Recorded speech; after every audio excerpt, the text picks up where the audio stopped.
That was my journey of codependency. Like I was just all about chesed. And then I was really angry because there was no balance of gvura in it at all, And then it was chaotic. And then literally my vessel shattered, literally. Hello there. I'm Tanya Khazanov, and you are listening to Human and Holy.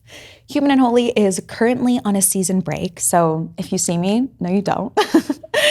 I'm not really here. I am here. I'm here because I could never leave you hanging. Over the next couple of weeks, we are going to be re-airing old episodes of the podcast, beloved by you. These conversations are so timeless. We are experiencing Jewish wisdom, and these conversations never get old. Today's episode is a conversation with Miriam Cohen, and we speak about the experience of overgiving, codependency, and unchecked chesed. What does it look like to struggle with untempered kindness, to give and give without end, and then wind up depleted and totally disconnected from yourself? And then what does it look like to learn how to give from a place of fullness without resentment, and to give to those around us while staying connected to who we are?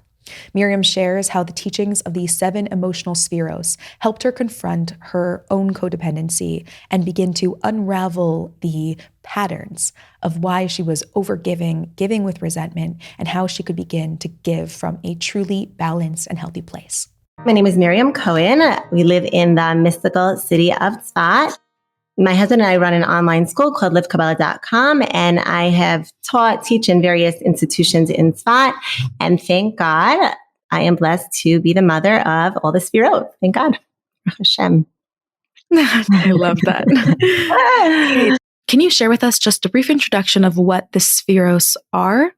And then tell us, when did you start feeling some type of connection to it that went beyond just it being a cool idea? Okay, so in a nutshell, the succinct version is that the Sfirot are the building blocks of creation. They are the spiritual DNA of the world. And the Zohar says that Hashem created the world through the Sfirot in order to have a relationship with us. That God is infinite, and in order for an infinite God to have a relationship with finite man, he created the world through the Sfirot. And all of creation, all the inanimate objects, animate objects, our souls and our physical bodies were created through the Sfirot. Now, there are 3 intellectual Sfirot and 7 emotional Sfirot. And the whole period, the essence of Sfirat Omer, is that we're counting these 7 weeks. Each week is connected to a different one of the 7 emotional Sfirot in order to refine ourselves, our animal souls, our emotional makeup, in order to prepare ourselves to receive the Torah. Nice. Okay, so this is something that I think like a lot of people aspire towards, really utilizing the Spheros as a way of preparing to receive the Torah. You have had a real journey with these Spheros. How did you get really immersed in the Spheros, and how did it become so deeply relevant to your life? I was actually teaching the Sfirot in, I think, Machon and in another seminary. And I was teaching it, I would say more from an intellectual perspective. I definitely appreciated it. But then around the age, I think I was 39, and everything looked great on the outside. I was teaching and I was hosting a lot, involved in the community. And everything looked great, but on the inside, I was really struggling. I was very anxious. I wasn't sleeping well. And then really things started to decline. Again, no one noticed it, but I felt it, inside me.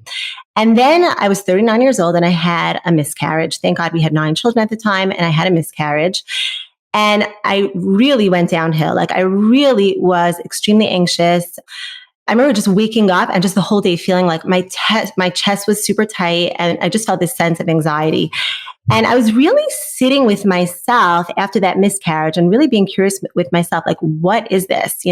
Obviously it's a very challenging situation, but I realized at the core of it all was that my whole essence was really tied up in being a mother, thank God, Baruch Hashem, and a caregiver and a nurturer. But it was kind of scary. Like I was 39 years old and I didn't know if I was going to have any other kids. And it was like, oh my gosh, like, who am I? Like, what is my life going to be like without just nursing and having babies and taking care of others? Like, who am I on the inside? Like, what do I really like to do? What do I enjoy? And I remember speaking to friends and telling them my feelings. And they were like, Miriam, you're crazy. Like, this is so exciting this time of life. You'll finally be able to pursue other things that you're interested in.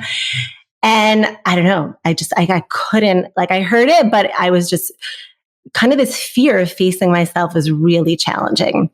And then things really declined to the point where one day I had like heart palpitations. I thought I was having a heart attack. I called my husband. He called Salah, and I went to the hospital and they checked me out. They're like, "You're fine." And the doctor said to me, "Maybe you're just having a panic attack. Maybe this is anxiety." So I came home and I was like, okay, like you really got to take this seriously. So I reached out to a therapist, an amazing therapist. And after a number of sessions, this therapist said to me, "I think you're really struggling with codependency." Now that was like a big bombshell moment for me, because when I started to look into what codependency was, it's essentially when a person, their whole essence, their whole life is they're just emotionally entangled in other people. They're nurturers, they're empaths, they feel feelings of others very strongly, but they don't have a strong sense of self. So they're people pleasing. Like I was constantly people pleasing. Like I didn't know how to say no. I was a real perfectionist because again, what is a perfectionist? It's like I'm thinking about how are others going to perceive me. So that was a big like bombshell moment. And it happens it was during Sfira Omer at that time. And I picked up a book called The Tools, which was basically, I wanted to like understand like how to help myself. And this book called The Tools had 7 tools of self-help of how to really actualize your potential and really heal yourself. And I started reading it and I was like, oh my gosh, these 7 tools that they're talking about in this book were connected to the 7 emotional sfirot. And I started really like, whoa, wow. I had been teaching this for so long. The sfirot, again, are our spiritual DNA. They're our emotional DNA, the emotional makeup of who we are. So if I really immerse myself into learning the sfirot and really integrating these concepts of how they really apply to my life, I realized that is going to bring healing to my life. If like codependency in essence was unrectified chesed, unrectified giving, then if I really, really want to really heal that, I could go into the self-help world, I can go into the world of therapy, and that was all amazing and a very important part of the process. But at the same time, if I look at it from a spiritual perspective and really integrate the self-help and the psychology together, then I would really bring healings to myself. That's really how it started. Oh my gosh, what an amazing journey. I'm so excited to explore more and hear from you on this topic. That concept that codependency was unrectified chesed, and that you recognize that you could explore that more through actually looking at chesed and what is the right balance of chesed with other spheros. And I'm wondering if you could share a little bit more about that. What did you find within the spheros that could help you curb that chesed that was kind of running without end, without any gvura? So chesed, which is, defined as love or kindness, desire, is this very expansive energy. So it says that Hashem is recreating the world. And he created the world and is recreating the world at every moment through this attribute of chesed. So it's really like the fundamental spiritual quality of the world. So, I realized when I kind of really sat with that and integrated it and digested that, I was like, whoa, like I realized that my relationship with Hashem was really not a loving relationship, even though for so many years I had been immersed in Chassidus. Like I kind of realized, like, wow, I didn't look at Hashem really through that lens of love. And really, I wasn't looking at myself from that lens. Like I realized that I didn't have this sense, like there was so much self-hate and self-judgment and a sense of shame within myself. And again, if this is the spiritual fundamental energy in the universe, like it's here for me. That was like a big, like, whoa, aha moment in this process. And it even says that Hashem is recreating the world at every moment through the Yud Kei Vav Kei, the highest name of Hashem.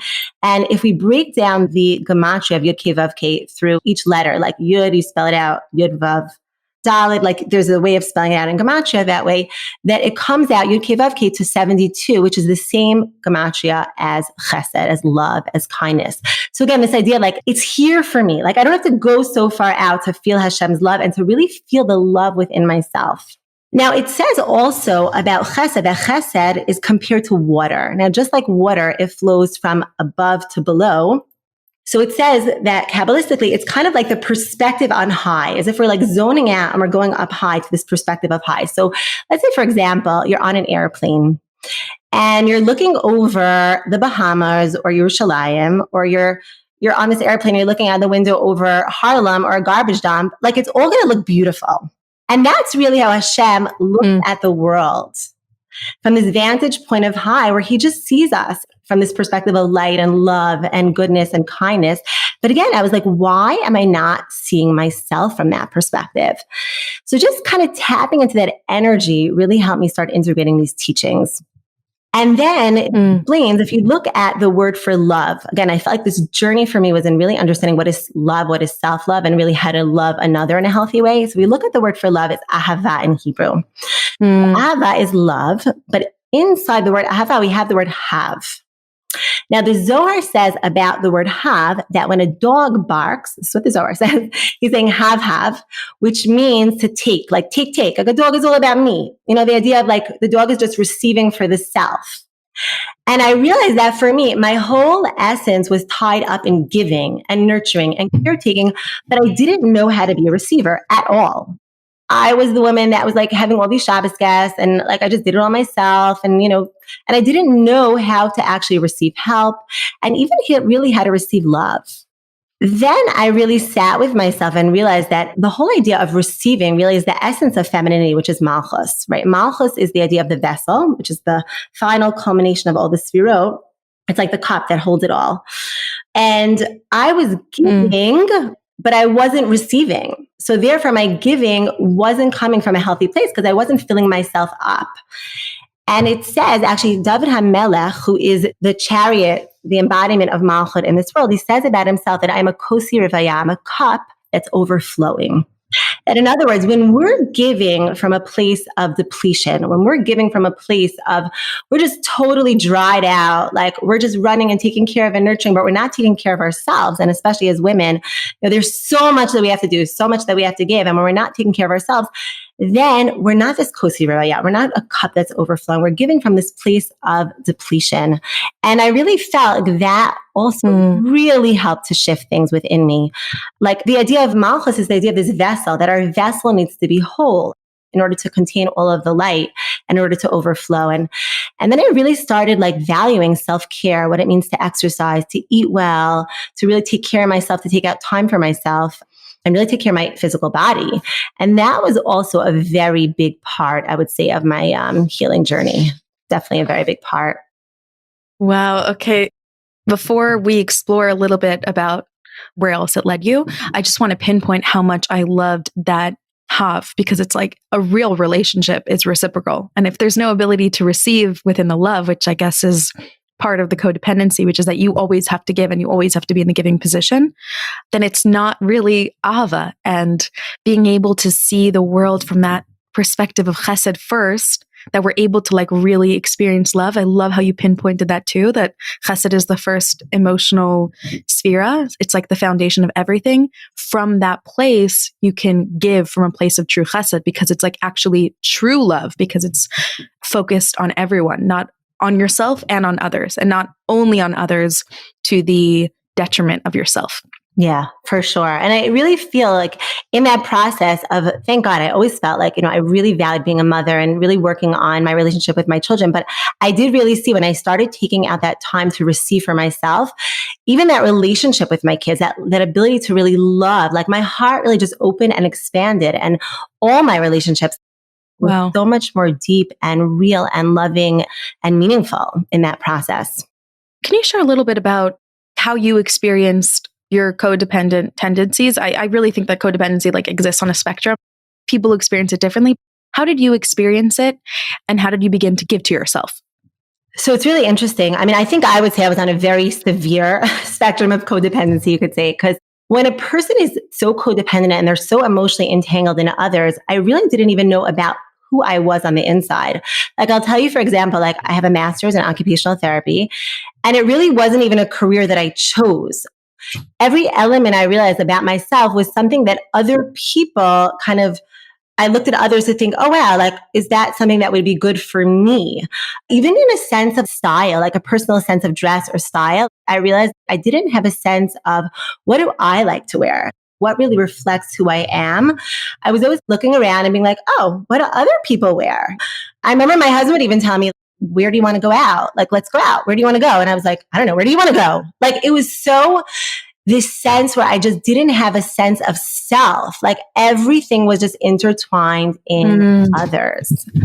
Yeah. So I would say it was pretty severe, but I have to say, as a coach now who really works a lot with codependency, I see a lot of women really struggling with this in various levels of severity. I would say mine was very severe, and it definitely was a very big healing process. But I think a lot of women do struggle with this, and especially as women who are constantly giving and giving and giving for many years, we kind of lose a sense of ourselves. And it's so important to really make that connection again to ourselves and to receive and nurture ourselves and really get really connected to who we are again in this process of motherhood and in our relationships. How did you begin to reconnect to that sense of self and to rediscover who you were? So it really took a lot of curiosity, a lot of really, like it says that chachma is koachma, it's the highest window of our souls. And I really had to sit with myself a lot, like for years as a child, I actually loved to swim, and I didn't swim for many years. And all of a sudden I was like, wow, I'm going to try to swim again. And I realized, wow, I just loved it. It was like so nurturing to me. So I was kind of playing with things. Like I started like an aerobics class, and then I was like, do I really enjoy it? Or is this something that my friend just enjoys? And I'm just like going along because my friend enjoys it. I was like, oh, you know what? I actually don't really enjoy that. But swimming was something I really enjoyed. And I remember being in the store and being like, okay, Miriam, breathe in. Like, what is your style? Like, who are you? What is your unique expression in the world? And like shopping actually became a really fun experience. It took a lot of curiosity, a lot of really sitting with myself. And I also want to say, I had to really kind of go to the other extreme. Like the Rambam says, like, sometimes you have to go to the other extreme in order to go back to the middle ground. So I stopped really hosting a lot of guests. I cut back on a lot of my responsibilities in the process. And I want to say now that I did that, I'm able to go back and integrate that in a much healthier way. Like I'm able to now host guests and bring people, host and teach. But it's so much more integrated because I know my limits. I know my yeses. I know my nos. And it's coming from just a much more healthy, balanced place within me. So I don't feel in a sense that like my giving actually got less. It actually really, I think, improved, you could say, even in quality. Like I'm much more present to my guests. I'm much more present to my family, even though, again, I can be out of the house more because I'm doing some things for myself, at various times. And it was a process. It was a lot of like a big learning process in it, and a lot of kind of like, making mistakes and coming back and feeling it out, the balance. But thank God, it was quite a journey. Oh, I love how you said that the quality of what you give to others has improved. It's like when you are more present with yourself and you are like more deeply within yourself and able to own who you are, you're able to show up so much more deeply for others. Like, I love how you said that even just your love for your children expanded because you were just coming from a totally different headspace. You were not giving from a place of being depleted. How did you find the balance? Like, practically speaking, what is the balance for you right now of giving to yourself and giving to others? You mentioned that you, thank God, have many children and many responsibilities. So how have you made that time to continuously nurture yourself and continuously be there for your family or whoever else you have responsibilities towards? So I will say, I think that journey of healing codependency really came through understanding and integrating the teachings of what is gvura. So maybe I'll just jump on into that because I think that's a very big part of that process. Yes. We have Avram, who is the chariot of this perfected chesed in the world. Now from him, he has two sons. He has Yishmael and he has Yitzchak. So Yishmael is this idea really of unhealthy, unrectified chesed. And it says about Yishmael that the Zohar says that it's kind of like if you have a goldsmith and he is melting the gold, what comes out of that is this chaff, this excrement, and that's Yishmael. And it says about him that he had anger. He was like an angry person, he had like resentment and anger. And I realized that's a very big part of like my codependent healing was also this idea of when a person is doing something from a place of depletion and they really start listening in and tuning into their inner voice, there is anger within them. Like I realized like I was resentful. I was hosting 10 guests or, 15 guests, sure, you can come for sure. But underneath it, when I really sat with myself, there was a sense of resentment within it. And I think that's a real barometer, for like unhealthy giving, when we're really emotionally honest with ourselves and like, wow, how does that really feel? Like, how does that make me feel? If I start feeling resentful, that is like a sign that it's unhealthy. Wow. Yeah. That's just like, oh my gosh. Okay, continue. Yeah. And who is his other son? Avram's other son is Yitzchak. And Yitzchak is this chariot in the world of Gevura, which is really all about creating boundaries and going inward and creating, borders with others and with ourselves. And the thing about Gevura, I think, is that a lot of people think that Gevura is like mean, or, you're being tough, you're being Gevura. But really, really, Gevura is actually, it says Kabbalistically, the highest level of giving. It says even rain, which is, again, we said rain or water is chesed. In the Gemara, it calls it Gevuros Geshamim. Because, again, rain without Gevura, without borders, is destructive. When we're creating a boundary with another person or with ourselves, and we're actually learning to say no when we need to, is actually the highest level of giving. If you look at the name Yitzchak, who again is embodiment of Gvura, his name comes from the root word tzchok, which means laughter, which is interesting because like you would think Yitzchak, which is the energy of Gvura, when we think of laughter, we think much more of this expansive energy, right? Because that's his essence. Yeah. He's giving in this real way. It's really about the highest level of giving. Like I really like to call Gvura as the conscious choice of the outcome that you desire. Like with children, when we're actually saying no or putting down a boundary with a child, it's because we love them so much. And so we're doing that. It's the highest level of giving. But, it really takes, again, especially if you're codependent and you're not used to this is not your language. It takes a lot of going inward. And it says that Gvura is the idea of fire. Fire is the idea of below to above. Also, what does it say about Yitzchak? We don't hear so much about him, like in the Torah. All the forefathers, there was not so much about him in the actual storyline of the Torah. What do we do see, though, about Yitzchak? We see that he's digging wells. Again, what's the idea of digging wells is going deep within our consciousness, like to really implement Gevura in a healthy way, in a way that it's really about love. It's really about the highest level of giving. We really have to go into ourselves very, very, very deeply and be like, wow, like, again, what is the outcome that I desire? And how am I going to interact with this person? Because for their benefit, because we love them so much. So again, this boundary is about that love. It's an expression of the love that we have for this other person. And I really feel like, wow. Yeah, it's powerful. It's definitely very powerful. Really powerful. Yeah. The time that we're in right now, it says like the whole rise of the feminine, that Malchus is rising. But, and we think about like this time period of the embodiment of Malchus and what that really means. And because Malchus is the idea of Mashiach.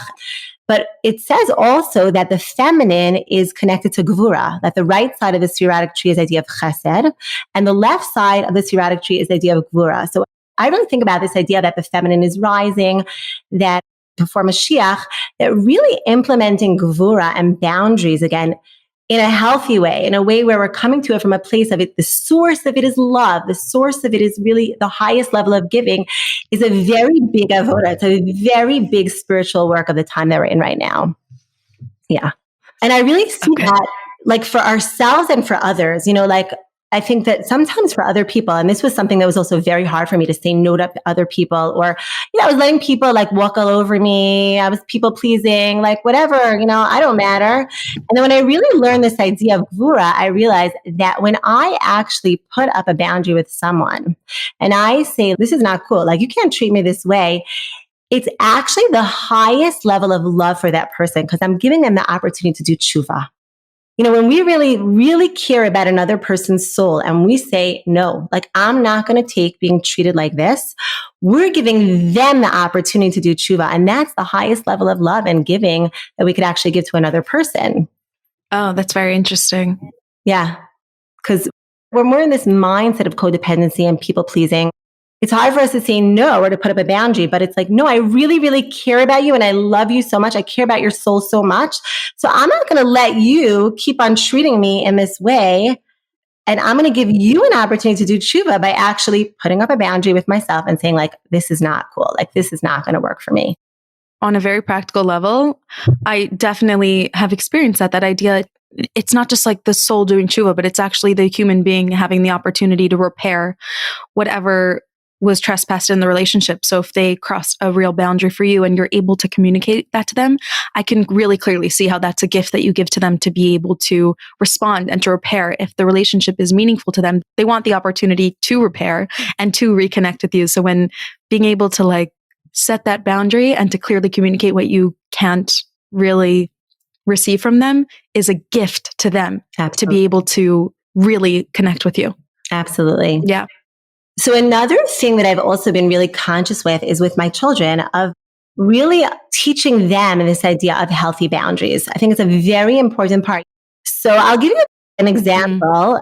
I don't know, when we're eating supper and all of a sudden the doorbell rings, I feel like my kids are usually jumping up, or, the phone rings and immediately they feel like, oh, your phone is ringing. You have to see who it is. And it's like, no, teaching kids this idea of borders is really an opportunity for them to connect to their love for themselves, their self-love. And when they, again, love themselves, kamocha, then they're going to really be able to love others in a much more wholesome and real way. And I also want to say another point with this is that before this world was created, there was the world of tohu. Now, the world of tohu was a world where each sphera was just expressing itself, divinely expressing itself without integration with the other sphera.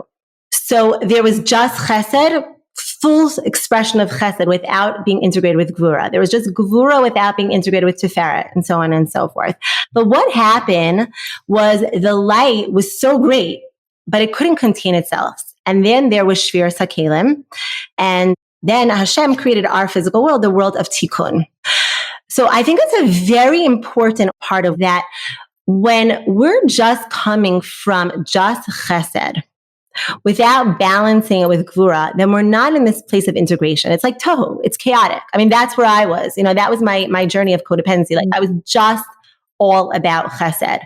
And then I was really angry because there was no balance of gvura in it at all, and then it was chaotic. And then literally my vessel shattered, literally.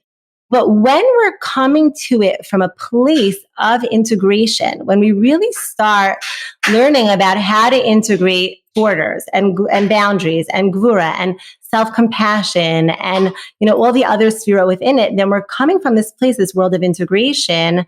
And then we actually expand our vessel. And I really want to say then I felt like things I kind of used to, like when I would sit with myself and be angry, you could say, or resentful, I really expanded my vessel and I really was able to, again, expand my quality and quantity of what I could do. Right. That's exactly what I'm thinking about resentment, is that when you're operating from that place of fullness, things that might have made you feel so resentful previously no longer make you feel resentful. Like something as simple as waking up early in the morning with your children can make you feel so resentful if you are so depleted. But if you are so full, then obviously, yes, it's challenging and you'd rather stay in your bed and you have to push through that. But it doesn't feel like it's coming from that place of resentment.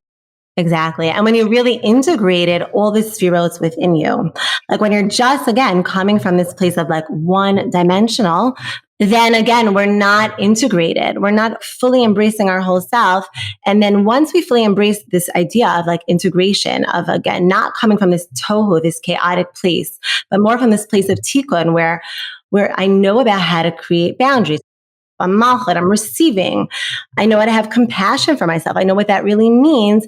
Then again, we're able to, what you're saying, like wake up early, give to our children, but we feel our vessels are full. Our vessels are expanded. Our heart is open. We're able to do it with more joy and with less of that resentment. And it's a process. I would tell anyone who's really struggling, it's a process. It's a real journey, and you have to really be very emotionally honest with yourself. And again, people that are codependent, because they so don't have this connection to themselves, it takes a long time to kind of like figure out that language of like, what am I actually feeling? Like really sitting with your own chachma, your own koachma, with your own curiosity of being like, what am I thinking? What am I feeling inside? How does this make me feel? And it's a process. And it's definitely important, I think, to reach out to a good therapist or a coach in that process. Nice. Okay, so let's talk about Tiferes and what your journey has been in integrating Tiferes. So we did Chesed.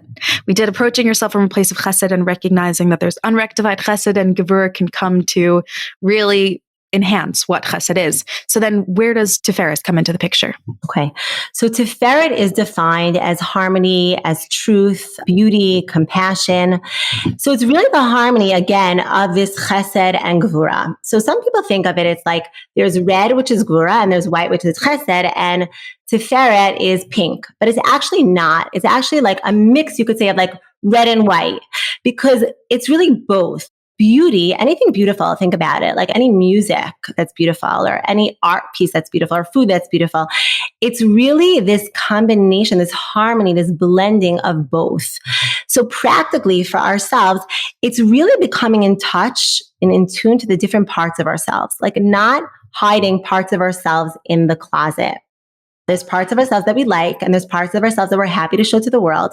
And there's other parts of ourselves that we're just like hiding in the closet and we're really embarrassed about, and we don't have a loving relationship, we don't have a compassionate relationship with ourselves. Then we're not in this place of integration. We're not in this place of harmony, of beauty, of our full self. So I like to say what compassion really is. Nice.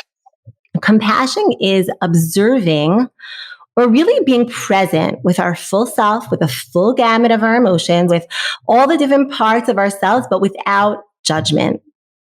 And again, that takes a lot of chachma, a lot of curiosity to really start learning about the different parts of ourselves and really becoming friends with the different parts of ourselves. And that's why the idea of like the shadow self, it's spoken about in like the self-help psychology world, the idea of this shadow self. Now, interesting, I think a lot about this, like the idea of a shadow. So if you're standing against the wall, the shadow is really big. But once you take a step back, the shadow gets smaller. And that's really what compassion is. Compassion is like really being observant to ourselves, being present with ourselves, but without judgment. And it says that Bitzalel, he was the one that built the Mishkan. And what's the idea of every single person, every single one of us, every single one of us are supposed to have an inner mikdash within ourselves.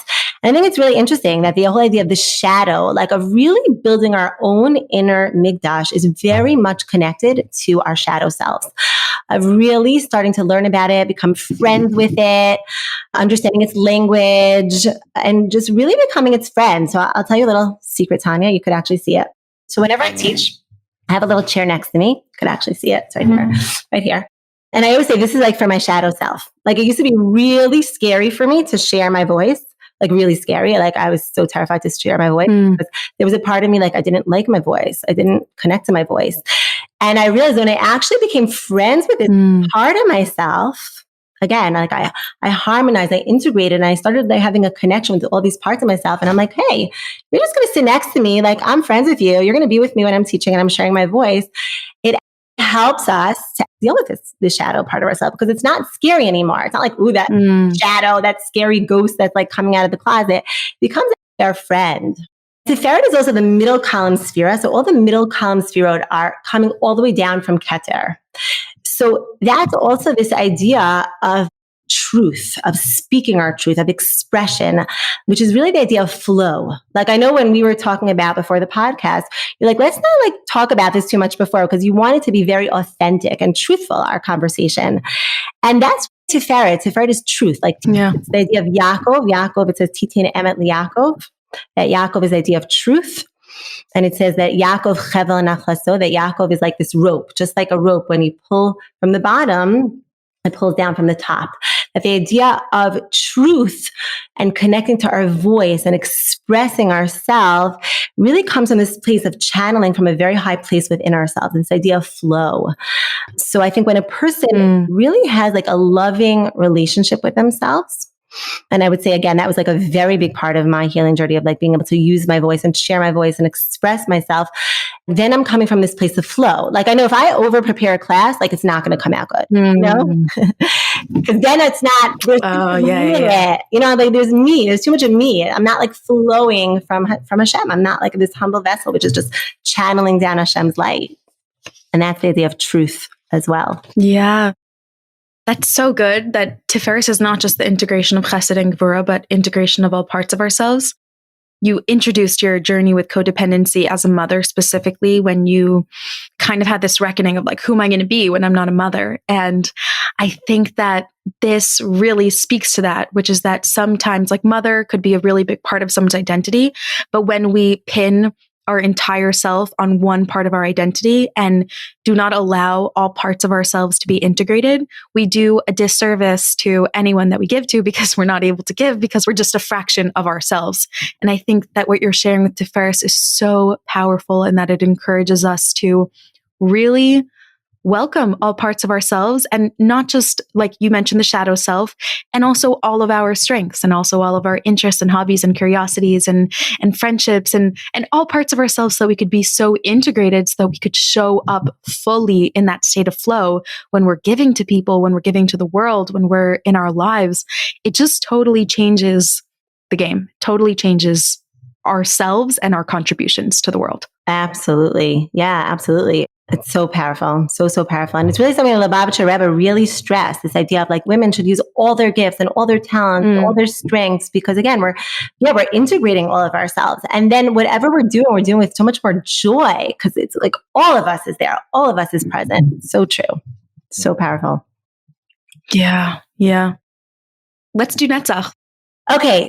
Netzach is translated as endurance, victory, fortitude, and it also means eternal.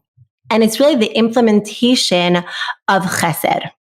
So we could have an idea that we want to give to someone, we want to do something, we want to give tzedakah, but again, there's that implementation, which is netzach.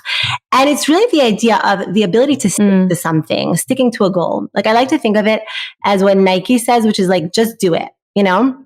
And really netzach and hod actually go together in our body. It's the right foot is netzach and the left foot is hod. It's like they really work together in synchronicity. So there's the idea of sticking to something, but there's also the idea then of holding back, of like really examining, like, wait, like, how's this going? Is this going well for me? Is this something I really want to do? Am I doing it properly and effectively? So that's really this balance again of netzach and hod. But something really interesting about netzach that really hit me is that this whole idea of doing and having goals and sticking to something, for me, energetically, it kind of felt like much more like a gvura energy. Like, you know, I have to just do this. I have to just stick to it. For me personally, my journey with it was much more like a harsh gvura, like constricted energy. But it's not. It comes from the side of chesed, which is expansiveness. And I think that really says a lot to us about how we have to go about our doing and our goals and our day-to-day, our lists and our planning, is that we have to really come to it from this place, this energy of expansiveness. And a lot of that really has to do with like the language that we choose. Like if it's like, I have to do this, or I should do this, I need to do this. That's like, if you think about it, kind of almost like feel it within your body. You feel like this constricted energy. When you say like, I want to do this, I love to do this, it's much more expansive. So it's really the language and also just the energy that we want to feel when we're actually doing something from a place of netzach, of expansiveness. So I'll give you an example. Like I like to wake up early. I like to wake up before my kids wake up. And I wasn't able to be consistent with it for a long time. And then I made this shift when I started learning about netzach of when I would set my alarm at night, instead of saying, okay, I want to wake up because I have to do this to-do list. I want to like learn and I want to dive in and I want to prepare some food in the morning. I would actually think about this expansive feeling that I feel when I wake up, like kind of almost like envision the birds chirping and hearing the birds and like that feeling of expansiveness that we feel out inside waking up early. And then I was actually able to wake up early. So I think that's a very big part of it, you know, and interesting is that netzach also means eternal. So, you know, you kind of think to yourself, like, why am I not able to be consistent with this? But I think the real message here is that if we want something to be eternal, a goal that we're going to be able to stick to, it has to have this energy of expansiveness, of chesed, of love for ourselves, and this kindness, this loving energy that has to really permeate it. That's excellent. Yeah. Now, another thing is that Netzach and Hod are compared to the willow branches. Like if you look at the Arba Minim, the 4 species. So Netzach and Hod are the willow branches, the Arava. So very interesting is that the willow doesn't have a taste and it doesn't have a smell, right? That's of the 4 species, the one that there's no taste and there's no smell. But when we look at the meaning of Arava, what does it mean? It comes from the root word Ariv, which means delightful or pleasure. So what does that really mean in our life? Like sometimes when we're doing something, we're going through this process, we have a certain goal that we want to do, or, anything in our life, and we don't always feel the inspiration in the process. It doesn't always feel inspiring to wake up at 5 o'clock in the morning. It doesn't always feel so inspiring to, I'm sure, record a podcast every week and have that on your head, right? But at the same time, when we actually stick to things and when we actually do things, even though we don't feel the taste, we don't feel the smell, we don't feel the inspiration in the process, but that really is delight. That really is pleasure. Is like kind of just this, like actually implementing our goals and really knowing when we have to hold back. That really brings, again, the ultimate pleasure, the ultimate delight in our lives. That's very resonant, that idea. And I like how you said like Netzach is connected to chesed, because it's so true. Like if you want something to be eternal, it has to come from that place of love and positivity as opposed to that place of obligation. And I think that sometimes it's really just like a mindset shift. Like you said, it's not even about changing what you're doing. Sometimes it's about changing how you think about what you're doing. Like that example of waking up early and envisioning the birds chirping and envisioning that expansiveness of actually waking up early. Like just changing the way you think about it is what changes your ability to show up for it. For sure. And even like, I'll tell you, I'm like allergic to folding laundry. Like I find it really challenging. But when I started learning this idea, I started realizing, wow, like if I put on a podcast or I put on music, I make it more of like a fun, expansive, loving experience. Then it just became much more joyful. And I'm actually able to fold my laundry. Like I don't have mounds of laundry all over, So I think there's so many practical applications to this. Yeah. Okay. So Hod is splendor, glory, humility, and it's really this idea also of gratitude. So again, Hod is the idea of the implementation of Gura, this holding back, where again, Netzach is proactive. This is more the holding back. And Hod really is the idea also of a gratitude, of Hoda'ah, being grateful. And it's really the essence of who we are as Jewish people. It says we're Yehudim, which comes from the root word Hod. The first thing we say every morning is Modeh Ani, which is the idea of gratitude. And I felt for myself, gratitude really brings you back to the presence. And when we're really present, that really also is a big aspect of dealing with anxiety. Anxiety is about the future, so what's going to be. But when we really have gratitude for every little thing in our life, we come much more back to being in the present moment. And that really was also a very big part of my healing personally. Okay, so then we have Yisod. Now, Yisod is bonding or connection. It's the idea of Yosef HaTzadik. It says, Tzadik Yisod Olam. He's the foundation of the world.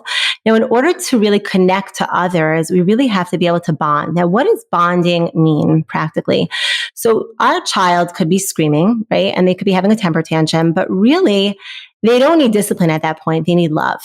So really Yisod is when we're really connecting to another, really bonding to another person, and we're able to really come out of ourselves and be like, okay, wow, this kid is acting out so much. They're screaming, but really they just need a hug right now. And it takes a very deep, again, bonding and connection.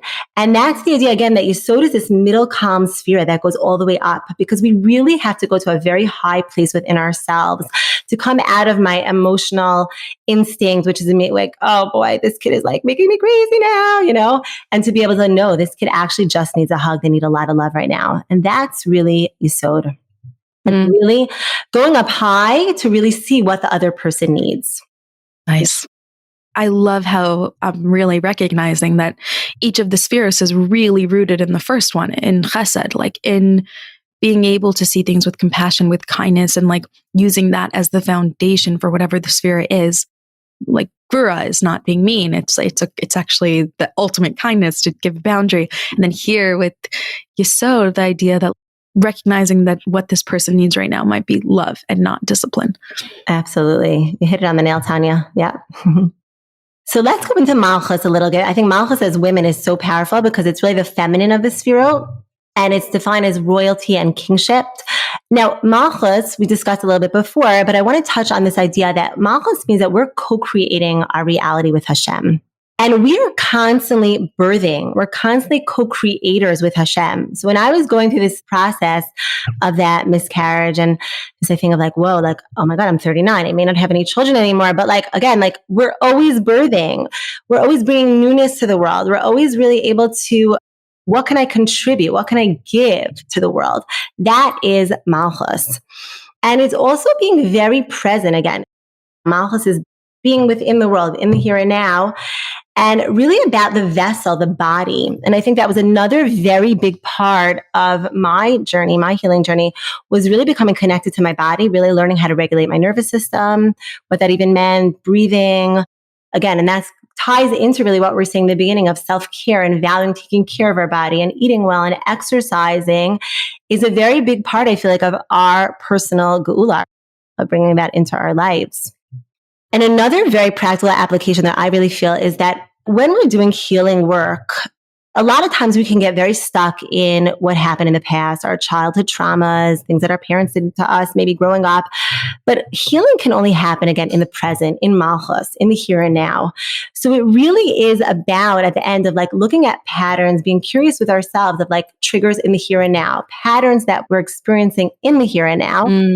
And how to really, we can heal ourselves only in the present moment. And that was another very big, to me, reality of like what Malchus is, like really working in the here and now. As much as, again, we have to go back to see what led us to where we are now, but the healing happens here. And again, it's really about integrating all this into our vessel. Because the body, again, is this communication with our soul.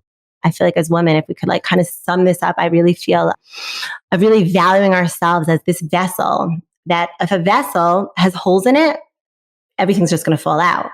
So in order to really have this vessel that's overflowing, it's again, working with our Malchus, working with our vessel, integrating all the lights of all the different Sefirot, not just being, okay, I'm about chesed or I'm about gvura and I'm just one dimensional. But again, recognizing that place that our Malchus, our vessel is whole. And in order to like bring the light within ourselves, we have to have this whole vessel and then it overflows. Oh, it overflows. That's such a beautiful concept that like sometimes you can look at different things to focus on. Let's go with chesed. Like you start with chesed and you want to work on chesed, but if you don't include everything else within it, then obviously the chesed is not a healthy chesed and it's not really a whole chesed. And so saying that it has to include all the spheres within it in order to be like fully whole is a really important piece.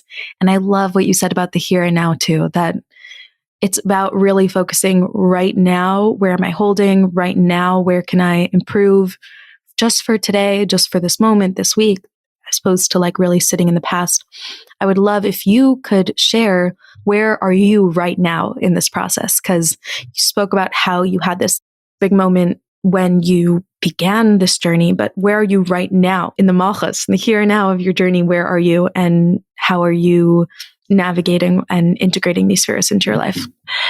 So it's interesting you're asking me that today because I was actually just having this conversation. I definitely feel it's been a long journey. Listen, it's been about 6 years in the process. And thank God, I could say I'm really mostly on the other side. Like I feel like I'm much more in tune to myself of really when I can give, how much I can give, what's a yes, what's a no. And, because again, every no has a yes, every yes has a no. And, thank God I'm able to, again, have like big Shabbos tables and guests, but I also know how to get help, how to ask for help, how to have people come and help me before, when I'm doing that. And like, it's interesting. It's been a journey. It's a forward and a backwards and, with everything in life. But I will say, thank God, when you really, really sit and not only just learn these concepts, but really, really dive deep into them and really focus on integrating them. I feel like the barometer for me is like, how am I feeling in my body? This is something I really learned. Like when I'm feeling regulated within my body, when I'm able to actually take a deep breath and not feeling constricted for me, and that's something that I could actually say within the past few months has actually shifted. Then I realized like I'm really integrating this because again, I'm integrating into my malchus, I'm integrating into my vessel. So thank God, I think I'm mostly, thank God, on the other side.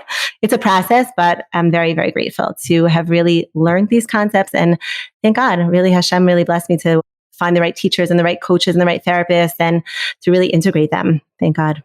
I feel very blessed. Nice. What's your advice to anyone on this journey who is seeking to integrate the spheres in a really wholesome way? I'm going to go with, because this was our main topic, like specifically people who are struggling with that unrectified chesed. So the very beginning of all the spheros being kind of off balance and in like a really depleted place in their life. What would be your advice on how to begin the process of integration all the way down into the here and now where it actually is affecting their life? So I think the first step is to really start really learning about Gevura. Because again, that is really the energy that we really need to implement, to balance, to integrate the whole idea of like codependency, of really learning about putting up healthy boundaries. So again, and I think that like a lot of times, like again, what we said in the beginning, that you have to go to the other extreme. So like if you really feel like you're constantly taking care of others and people pleasing and, nurturing others, like stop and really listen into yourself, really start being curious, listen to your body, really listen and like, wow, like, when I realized like I was constantly in fight or flight, I was constantly coming from a place of being depleted and being in like adrenaline rush and really sitting with yourself and valuing yourself to really feel how you're feeling in your body and know it's okay to say no and really reach out for help. I mean, I'm very also open to like helping people, like reach out to me. You can give my email, Tanya, on the podcast. I'm in helping people with this journey of codependency. And to start also learning about self-care, what things do they like, what self-care can they actually start giving to themselves, starting in all areas, eating, exercising well, how you can fill yourself up. And starting to really open up again with curiosity, like, what do I like to do? What are my desires? What are these things that bring me pleasure? And to take time for that, to really value that and to really take time for that. And not to be scared again to reach out for help in the process. Nice. All right. Thank you so much. This was so powerful. I'm like, the amount of wisdom in here. I have to like go into each of the spheres and really meditate on it. Like we covered so many ideas. So thank you very much. And yeah. Thank you for this opportunity. Chesed. I learned to give without drowning.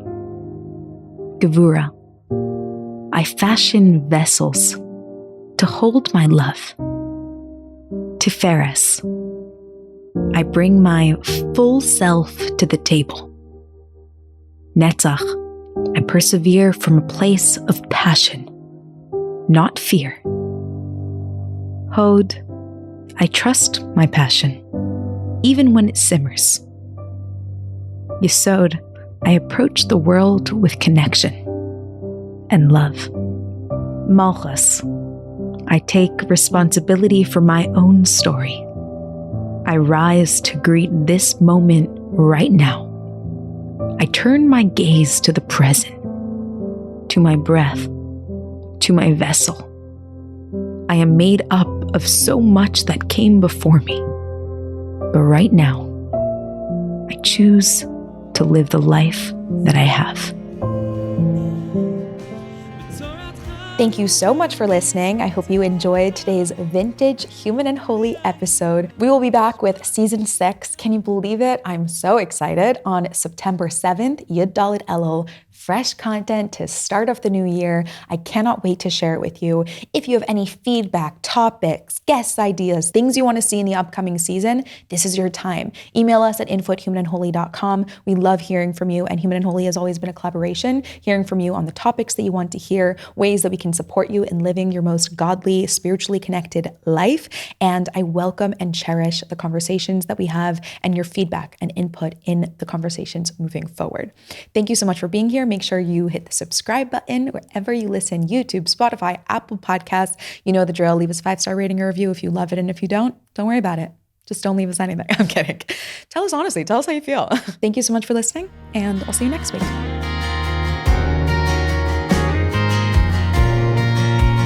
אלוקיי זכני נא בתורתך ובמצוותיך לחבר את נשמתי תמיד אליך לחבר